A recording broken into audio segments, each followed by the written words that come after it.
સુરત શહેરના સલાબતપુરા પોલીસ સ્ટેશનની ટીમને ઇન્ફોર્મેશન મળી હતી કે સલાબતપુરા પોલીસ સ્ટેશન વિસ્તારમાં જે રાજહંસ એમ્પિરિયા કરીને જે છે માર્કેટ, એની બાજુમાં એક વ્યક્તિ મેફેડ્રોન ડ્રગ્સ એમડી લઈ અને આવી રહેલ છે અને ત્યાં ઊભો છે. આ પ્રકારની માહિતી મળતા પોલીસે ત્યાં જઈને તપાસ કરી હતી. આ વ્યક્તિ મળી આવ્યો હતો, જેનું નામ સલીમ લુકમાન શેખ છે અને એની પાસે 7.4 ગ્રામ એમડી મળી આવેલ હતું, જેની કુલ કિંમત 74,000 રૂપિયા થાય છે.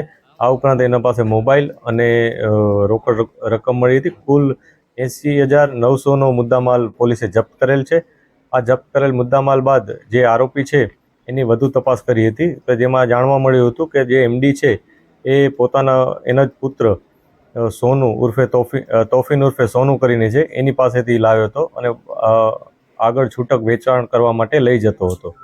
આ જે બંને વ્યક્તિ છે એમાંથી એકની ધરપકડ થઈ છે, તોફીન ઉર્ફે સોનુ, એની ધરપકડ બાકી છે. પોલીસ એની તપાસ કરી રહી છે.